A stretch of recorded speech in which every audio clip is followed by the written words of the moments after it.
Pregnancy test positive ஆகி first ட்ரைமஸ்டர்ல இருக்க மாமிஸ் நீங்க எல்லாம் ரொம்ப வாந்தி எடுத்து டயர்ட் ஆயிட்டீங்களா? ஸோ ஹைப்பர் எமிசிஸ் கிராவிடம்னு சொல்லுவாங்க.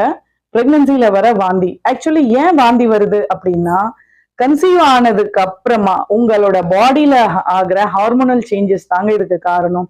பீட்டா ஹெச்சிஜின்னு சொல்ற அந்த ஹார்மோன் வந்து நிறைய சுரக்கிறதுனால உங்களுக்கு வந்து நாசியா அண்ட் வாமிட்டிங் நிறைய இருக்கும். வாந்தி வர மாதிரியே இருக்கும், வராது. ஒரு சிலருக்கு நிறைய வாந்தி வரும், எது சாப்பிட்டாலும் ஒத்துக்காது. ஸோ அதனால நீங்க பயப்படாதீங்க. ஃபர்ஸ்ட் கவலைப்படுறத விட்டுருங்க. வாந்தி நிறைய வந்தா உங்களோட பிரெக்னன்சி ஹெல்தியா இருக்கு, கரெக்டா இருக்கு, உங்களோட பேபி growth எல்லாம் நார்மலா இருக்குன்னு அர்த்தம். அதை நீங்க புரிஞ்சுக்கோங்க. There is no pain no gain. So இப்ப இருக்கிற பெயின் வந்து நாளைக்கு நமக்கு பிளஷரா மாறப்போகுது குழந்தைய பார்க்கும்போது. சரிங்களா? ஸோ இந்த ஹைப்பரெமிசிஸ் கிராவிடமை நம்ம எப்படி மேனேஜ் பண்றதுன்னு உங்களுக்கு நான் சில டிப்ஸ் சொல்றேன். என்ன பண்ணணும் அப்படின்னா, எழுந்துக்கும் போதே, தூங்கி எழுந்துக்கும் போதே வந்து ஏர்லி மார்னிங், அதாவது பிரஷ் பண்ணும் போது நம்மளோட கம்ஸை வந்து நம்ம ஸ்டிமுலேட் ஆனா கூட நிறைய பெண்களுக்கு வாந்தி வரும். Because it's all because of hormones. So அதனால பிரஷ் பண்றதுக்கு முன்னாடியே 2 பிஸ்கட்ஸ் இல்ல பிரெட் டோஸ்ட் இல்லைன்னா பொரி வாங்கி வச்சுக்கோங்க. அது ரொம்ப நல்லதுங்க. ஸோ இந்த மாதிரி கார்போஹைட்ரேட்ஸ் எல்லாம் நீங்க வந்து சாப்பிட்டீங்க அப்படின்னா அது அப்படியே கொஞ்சம் கொஞ்சமா உங்களோட அந்த வாமிட்டிங் சென்சேஷனை கம்மி பண்ணிடும்.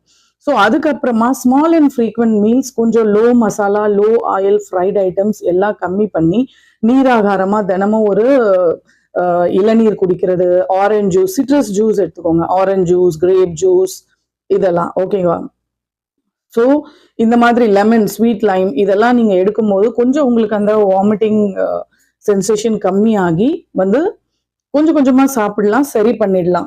அதுக்கப்புறமா ரொம்ப அதிகமா வாமிட்டிங் ஆகுதுன்னா ஹாஸ்பிட்டல்ல போய் பாருங்க. அட்லீஸ்ட் ஒரு 2 பாட்டில் குளுக்கோஸ் ஏத்திட்டு உங்களோட டீஹைட்ரேஷனை வந்து கரெக்ட் பண்ணணும். ஹைட்ரேஷன் நீங்க உங்களால வாயால எடுத்துக்க முடியுதுன்னா ஓகே, அப்படி இல்லைன்னா அந்த டீஹைட்ரேஷனை வந்து நம்ம அப்படியே வச்சுக்க கூடாது. அது ரொம்ப கஷ்டம் அதுக்கப்புறமா. ஸோ ஹாஸ்பிட்டல் ரொம்ப அதிகமா எனக்கு வாமிட்டிங் ஆகுது, என்னால சாப்பிட முடியலன்னும் போது ஹாஸ்பிட்டல் போய் அட்மிட் ஆகி குளுக்கோஸ் ஒரு 2 பாட்டில் 3 பாட்டில் போட்டு வந்தீங்கன்னா சரியாயிடும். ஸோ இந்த வாமிட்டிங் வரும்போது ஏர்லி மார்னிங் பிஃபோர் ப்ரஷிங் நீங்க வந்து கொஞ்சம் கார்போஹைட்ரேட்ஸ், பிரெட் டோஸ்ட், பிஸ்கட்ஸ் இதெல்லாம் சாப்பிட்டு பாருங்க. லைட்டான ஃபுட் சாப்பிட்டு பாருங்க. வேற ஏதாவது டவுட்ஸோ இல்ல வேற ஏதாவது கைடன்ஸ் வேணும்னாலும் approach me at any time. Your Krishna Garbhini Kendra is waiting for you.